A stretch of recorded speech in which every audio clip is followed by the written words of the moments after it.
Umugore amaze kubigenza barangije kurya afata inkongoro none arashimira ukohereza abigishwa be avuga ati mwakire maze mumure wese iyi koko ni inkongoro y'amaraso yanjye y'isezerano rishya kandi rizahoraho iteka agiye kumererwa mwebwe n'abandi bose kugira ngo mugirirwe imbabazi z'ibyaha ibi ujye mubikora n'urwibutso rwanjye.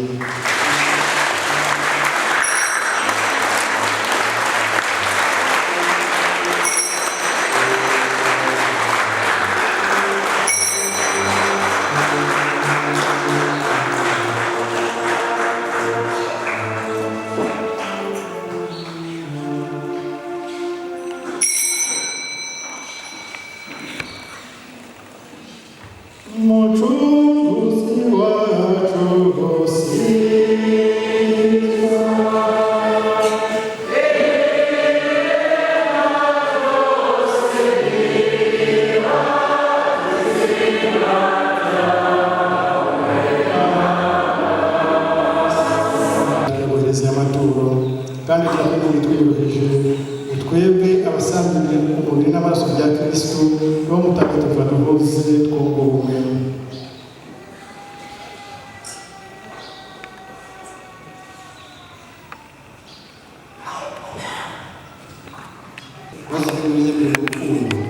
hamwe na papa wacu Leo umwepiskopi wacu Anakreti n'abatorewe mu rutare bose.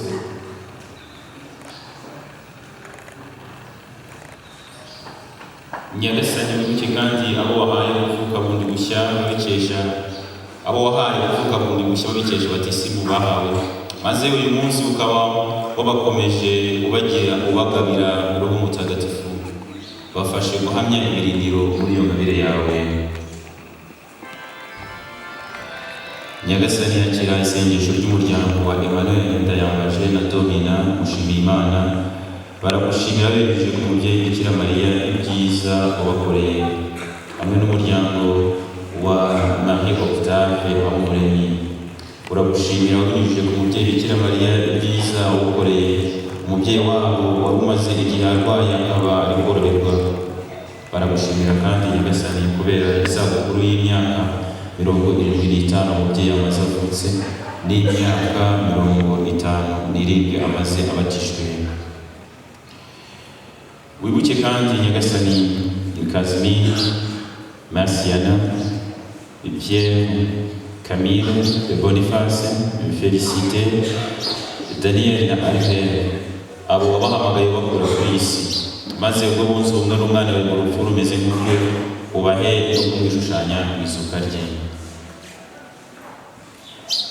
Ishyikirizwa na Kristo ukabihabwa hamwe nawe ukabiherwa mu bumwe bwa Roho Mutagatifu uko ibihe bihora bisimburana iteka.